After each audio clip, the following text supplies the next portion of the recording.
എന്താടാ? അച്ഛ ഒന്നുമില്ല, ഞാൻ ലക്കീനെ കുറിച്ച് ഓരോരോ സ്വപ്നങ്ങൾ. അമ്മ ഇനി നമുക്ക് ലക്കീനെ തിരിച്ചു കിട്ടുമോ അമ്മ? എനിക്ക് ലക്കി ഇല്ലാണ്ട് ഒരു എന്തോ പോലെ. എനിക്ക് അവനില്ലാണ്ട് ഭയങ്കര സങ്കടം. അവൻ ഭക്ഷണം കഴിച്ചോ വെള്ളം കുടിച്ചോ ഒന്നും അറിയില്ല. നിന്റെ ഓരോരോ പ്രാങ്ക് കാരണമല്ലേ ശ്രീകുട്ടി ഇതൊക്കെ സംഭവിച്ചത്? കിട്ടുമോന്ന് എന്റെ അടുത്ത് ചോദിച്ചിട്ടുണ്ട്. എനിക്കറിയില്ല, കിട്ടുകയാണെങ്കിൽ കിട്ടുമായിരിക്കും.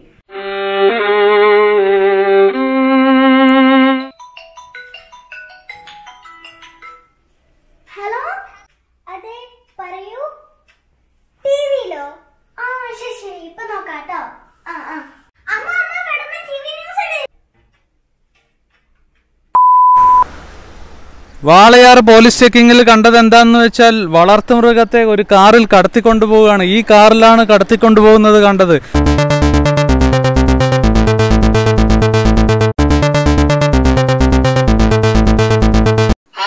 ഇതെന്താ മൈക്കും ക്യാമറയൊക്കെ ആയിട്ട്?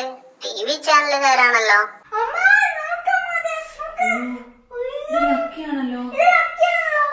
പക്ഷെ ഡ്രൈവറെ ചോദ്യം ചെയ്തപ്പോഴാണ് നമുക്ക് മനസ്സിലാക്കാൻ കഴിഞ്ഞത് ഇത് കടത്തിക്കൊണ്ടുപോയതല്ല, ഏതൊരു യജമാനൻ കാറിൽ അവരുടെ വളർത്തുമൃഗത്തെ ഉപേക്ഷിച്ചതാണെന്ന്.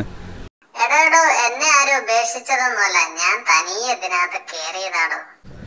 ഇപ്പോൾ ഇതൊരു സ്ഥിരം കാഴ്ചയാണ്. വളർത്തുമൃഗങ്ങളെ ആഗ്രഹം കൊണ്ട് അവർ വാങ്ങുന്നു, വളർത്തി മതിയാവുമ്പോൾ അവർ റോട്ടിലോട്ട് അഴിച്ചുവിടുന്നു. പക്ഷെ ഇതിന്റെ യജമാനൻ കാണിച്ച ക്രൂരത ഒരിക്കലും സഹിക്കാൻ വയ്യാത്തതാണ്. ഈ ഡ്രൈവർ പോലും അറിയാതെ ഈ കാറിനകത്ത് കയറ്റിവിട്ടേരിക്കുകയാണ്. ആഹാ, എന്റെ യജമാനനെ പറയല്ലേ, എന്ത് നല്ല തങ്കപ്പെട്ട മനുഷ്യനായാള്. ഞാനൊരു പ്രാങ്ക് കൊടുക്കാൻ വേണ്ടി ഇതിനകത്ത് ഒളിച്ചിരുന്നാടോ, മരത്തലയാ. ചുമ്മാ എത്ര തവണ പറഞ്ഞാലും മനസ്സിലാവില്ല. മൈക്ക് കയ്യിലുണ്ടെന്ന് വെച്ച് തള്ളി മറിക്കാതെ ഒരു മയത്തിനൊക്കെ തള്ളു കേട്ടാ. ഇത്തരത്തിലുള്ള സ്ട്രേ ഡോഗ്സുകൾ പെരുകി വരുന്ന കാലമാണിത്. ഇത് ഇവന്റെ നിഷ്കളങ്കമായ മുഖം നോക്കുക. ഞാനോ നിഷ്കളങ്കൻ? ആർക്കാണ് ഇവനെ ഇങ്ങനെ ഉപേക്ഷിക്കാൻ തോന്നുന്നത്? ഇത്തരത്തിൽ ഉപേക്ഷിക്കുന്നത് തീർത്തും അനീതിയാണ്. എന്ത് അനീതി? നിനക്കൊന്നും പറഞ്ഞാ മനസ്സിലാവില്ല. തലക്കകത്ത് കളിമണ്ണാണോ? ചുമ്മാ ടിവി ചാനലിന് വാർത്ത ഉണ്ടാക്കാനുള്ള ഓരോ പരിപാടികള്. വാളയാറിൽ നിന്നും ക്യാമറാമാൻ രതീഷിനൊപ്പം കെയർ ടിവിക്ക് വേണ്ടി സുജിത് കൊടുവായൂർ. ആ, തള്ളി മറിച്ചു കഴിഞ്ഞെങ്കിൽ എനിക്കൊരു ഫുഡെങ്കിലും വാങ്ങിത്താടോ. ഇത്ര നേരം എന്നെ വീഡിയോ ഒക്കെ എടുത്തതല്ലേ. അമ്മ അച്ഛനെ വിളിച്ചു പറ, ലക്കീനെ നമുക്ക് കൊണ്ടുവരാം.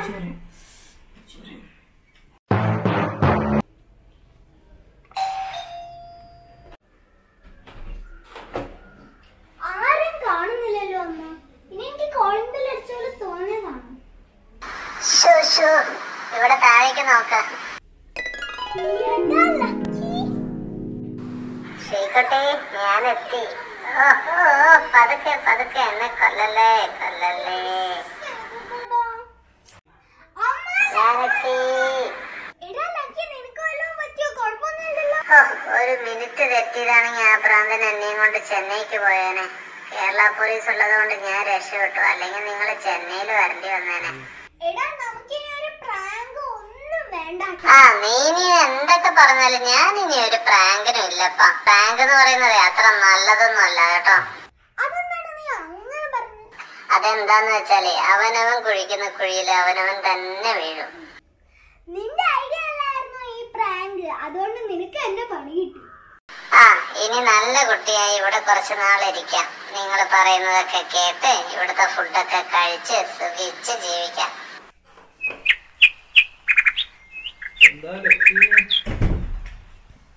ലക്കി വിടറാ, ഞാൻ ജോലിക്ക് പോട്ടെ. ഇത് റെഡി ആയിട്ട് ഓഫീസിലോട്ട് പോട്ടെ. വിട്. ആ, പൊയ്ക്കോ പൊയ്ക്കോ. പോയിട്ട് വരുമ്പോ എനിക്കുള്ള ബിസ്ക്കറ്റ്, ട്രോൾസ് എല്ലാം കൊണ്ടുവരണം. ഇവിടെ ഒരു വസ്തുവില്ല. ആരെ ഇതൊക്കെ എടുത്ത് തിന്നു എന്നാ എന്റെ സംശയം. അതോ എല്ലാം എടുത്ത് ദൂരെ കളഞ്ഞോ? ഞാൻ അപ്പോഴേ പറഞ്ഞതാ നിന്റെ സാധനങ്ങളൊന്നും കളയണ്ടെന്ന്. എന്തോ എങ്ങനെ? ശ്രീകുട്ടി പറഞ്ഞല്ലോ ഞാനിനി വരില്ല, അതുകൊണ്ട് ഇതെല്ലാം കൊണ്ട് ഫ്രണ്ടിന് കൊടുക്കുകയാണെന്ന്. അവളിതൊക്കെ പറഞ്ഞോ നിന്റെ അടുത്ത്? എല്ലാം പറഞ്ഞു മുതലാളി. എന്നോടിത് വേണ്ടായിരുന്നു. ഞാൻ എത്ര സ്നേഹിക്കുന്നതാ നിങ്ങളെ, നിങ്ങളെ മോളെയൊക്കെ. എടാ, അത് പിന്നെ നിന്നെ ഈ സാധനങ്ങളൊക്കെ കാണുമ്പോ നിന്നെ കുറിച്ചുള്ള ഓർമ്മകളായിരിക്കും, അതുകൊണ്ടാണ് കേട്ടോ അതുകൊണ്ട് കൊടുത്തത്. ആ, എന്നാ പിന്നെ എന്റെ കൂടും കൂടി എടുത്ത് കൊടുക്കാറുന്നില്ലേ? അപ്പൊ പിന്നെ കൂട് കാണേണ്ടി വരില്ല. കൂട് കാണാതിരിക്കുമ്പോ നിങ്ങൾക്ക് അതിനെ കുറിച്ച് ഓർമ്മയും വരില്ല. അപ്പൊ എന്നെ കുറിച്ച് ഓർത്ത് വിഷമിക്കും വേണ്ടല്ലോ. അതെന്താ ചെയ്യാന്? എടാ, അത് പിന്നെ ഓയിലെക്സിൽ ഇട്ടിട്ട് പോയില്ല, അതുകൊണ്ടാ. അല്ലെങ്കിൽ ഞാൻ അതും കൊടുത്തേനെ. ഓ, ഓഹോ, അപ്പൊ ഞാനിനി വരില്ലെന്ന് ഉറപ്പിച്ചല്ലേ? കൊള്ളാം എന്തായാലും. അങ്ങനെയൊന്നുമല്ലടാ ലക്കി.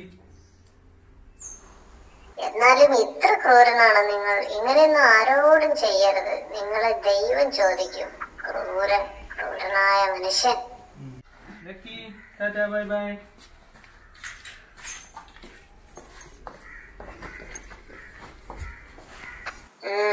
വയ്ക്കോ. ഇത്രയും ക്രൂരതയും കാണിച്ച് ടാറ്റ പറയുന്നു.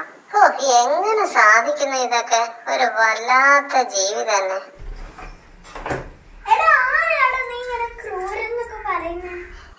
കുടിഞ്ഞോ പണി പാളിനത്? അത് പിന്നെ ക്രൂരനായ മനുഷ്യൻ എന്നല്ല പറഞ്ഞേ, ക്രൂരൻ കാക്കേ എന്ന് പറഞ്ഞൊരു പാട്ട് പാടിയതാ ഞാൻ. അതെന്ത് പാട്ട്? സത്യമായിട്ടും അങ്ങനെ ഒരു പാട്ടുണ്ട്. ഞാൻ വേണമെങ്കിൽ ഇപ്പൊ പാടി കേൾപ്പിച്ചുതരാം. ക്രൂരൻ കാക്കേ കൂടെവിടെ പിടിച്ചിട്ട് കുടിച്ചിട്ട് മറിച്ചിട്ട് കൊത്തല കാക്കേ ക്രൂരൻ കാക്കേ കൂടെവിടെ